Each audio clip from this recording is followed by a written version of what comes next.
ये बात है 11 सितंबर 2018 की। आमतौर पर यह तारीख न्यूयॉर्क के लोगों के लिए एक ऐतिहासिक घटना का प्रतीक है, लेकिन उस दिन न्यूयॉर्क के आसमान में फिर एक ऐसी घटना घटने वाली थी जो दिल की धड़कनों को रोक देने वाली थी। सुबह का समय था, आसमान बादलों से घिरा हुआ था और हवा में एक अजीब सी सर्दी थी। लोग अपने अपने काम में व्यस्त थे, लेकिन किसी को अंदाजा नहीं था कि इस आसमान के उस पार कुछ ऐसा घटित होने वाला है जो उनकी जिंदगी का हिस्सा बन जाएगा। यह कहानी है एयर इंडिया की फ्लाइट 101 की, जो दिल्ली से न्यूयॉर्क की यात्रा पर निकली थी। 342 यात्री और 15 चालक दल के सदस्य इस विशाल बोइंग 777 विमान में सवार थे। दिल्ली की एक सामान्य शरद ऋतु की रात में जब यह विमान अपने सफर पर निकला तो किसी ने भी यह नहीं सोचा था कि यह सफर इतना कठिन हो जाएगा। शुरुआत में सब कुछ सामान्य था। रात के करीब 3 बजे दिल्ली के इंदिरा गांधी अंतर्राष्ट्रीय हवाई अड्डे पर यह विमान न्यूयॉर्क के जॉन एफ कैनेडी हवाई अड्डे की ओर उड़ान भरने को तैयार था। इस उड़ान का नेतृत्व कैप्टन रुस्तम पिया कर रहे थे, जो एक अनुभवी पायलट थे। उनके साथ कॉकपिट में कैप्टन विकास, कैप्टन शशांत सिंह और कैप्टन DS भट्टी भी मौजूद थे। यह एक लंबी यात्रा थी और इस यात्रा में ध्रुवीय मार्ग से होते हुए यह विमान पाकिस्तान, रूस, फिनलैंड, ग्रीनलैंड और कनाडा की ऊबड़ खाबड़ भूमि के ऊपर से उड़ान भरने वाला था।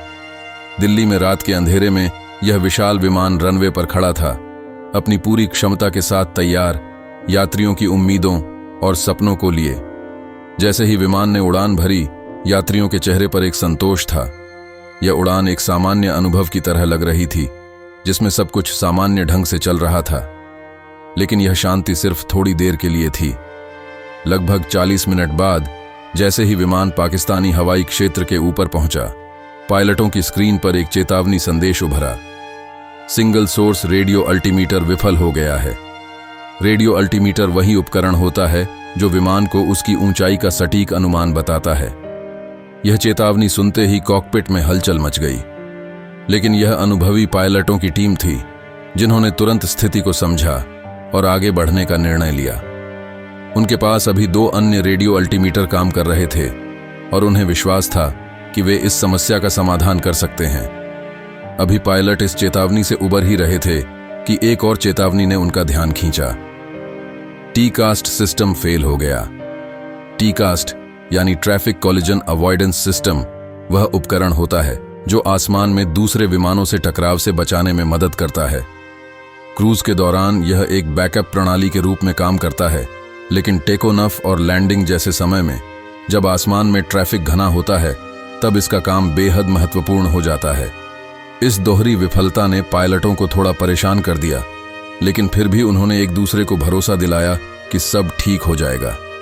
आगे की यात्रा लंबी थी और वे जानते थे कि हर एक मिनट की कीमत थी। करीब 10 घंटे बाद विमान अब अटलांटिक महासागर के ऊपर उड़ान भर रहा था। चारों तरफ बस नीला आकाश और नीचे अंतहीन समंदर। अब तक इस उड़ान ने कई देशों के ऊपर से उड़ान भरी थी और अब न्यूयॉर्क के लैंडिंग से पहले बस 3 घंटे का समय बचा था। लेकिन तभी एक और चेतावनी आई। विमान का ILS सिस्टम काम नहीं कर रहा। ILS यानी इंस्ट्रूमेंट लैंडिंग सिस्टम वह उपकरण होता है जो खराब मौसम में विमान को सुरक्षित रूप से लैंड करने में मदद करता है।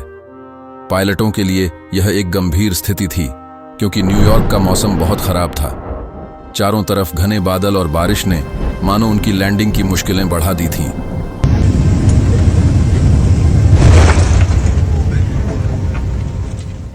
ILS सिस्टम की विफलता का मतलब था कि उन्हें मैन्युअली विमान को लैंड करना होगा, वह भी ऐसे मौसम में जहां रनवे देख पाना भी नामुमकिन हो सकता था। अब एयर इंडिया की टीम के पास एक ही विकल्प था, एक वैकल्पिक दृष्टिकोण, जिसे LNAV दृष्टिकोण कहा जाता है। पायलटों ने कड़ी मेहनत और पूरी एकाग्रता के साथ विमान को नियंत्रित किया। जैसे ही विमान ने रनवे के करीब पहुंचने के लिए अपना मार्ग बदलना शुरू किया, तभी एक और चेतावनी ने उनका ध्यान भंग कर दिया। लैंडिंग गियर पूरी तरह से नीचे नहीं है। एक पल के लिए लगा कि अब सब कुछ खत्म हो जाएगा। यह चेतावनी उनकी चिंता को और बढ़ा रही थी, क्योंकि अगर लैंडिंग गियर ठीक से नहीं खुलता तो विमान को सुरक्षित लैंड करना लगभग असंभव था।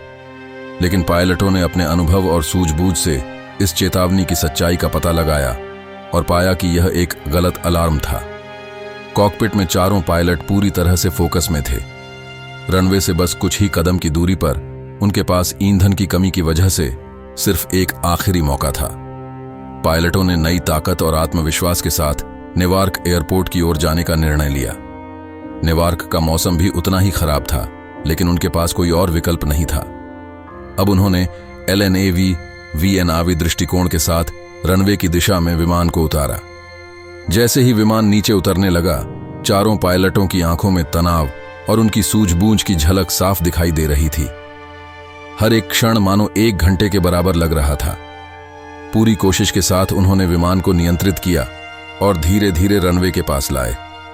और फिर वो ऐतिहासिक क्षण आया जब विमान ने धरती को छुआ तो पूरा एयरपोर्ट सन्नाटे में डूबा हुआ था। सब कुछ मानो थम गया था, लेकिन इस सन्नाटे के बीच एक अनोखी शांति भी थी। चारों पायलटों ने मानो एक नई जान पाई थी। उन्होंने अपनी जान और आत्मविश्वास से भरी उस टीम का परिचय दिया जो किसी भी संकट का सामना कर सकती थी। कुछ ही मिनट बाद आसमान में फिर से गरज उठा तूफान। जैसे ही विमान ने लैंडिंग की, ठीक 10 मिनट बाद पूरा हवाई अड्डा एक तूफान की चपेट में आ गया।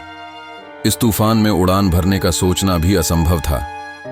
अगर पायलटों ने बस कुछ मिनट की भी देरी की होती तो शायद यह कहानी अधूरी रह जाती। उनकी हिम्मत और सूझबूझ ने न सिर्फ 357 लोगों की जान बचाई, बल्कि एक उदाहरण भी प्रस्तुत किया कि इंसानी जज्बा और साहस किस तरह असंभव को संभव बना सकता है। यह कहानी सिर्फ एक लैंडिंग की नहीं है, बल्कि उस अदम्य साहस, धैर्य और संकल्प की है जो कठिन परिस्थितियों में एक नई राह बना सकती है। एयर इंडिया फ्लाइट 101 की टीम ने न केवल अपने अनुभव का परिचय दिया, बल्कि यह भी साबित किया कि टीम वर्क और दृढ़ता किसी भी संकट का समाधान बन सकती है। यह कहानी हर उस व्यक्ति के लिए है जो किसी भी कठिनाई का सामना करते हुए भी हार नहीं मानता। ये 4 पायलटों की कहानी नहीं, बल्कि उस उम्मीद की कहानी है जो हमें सिखाती है कि अंत तक प्रयास करते रहना ही सच्ची जीत है।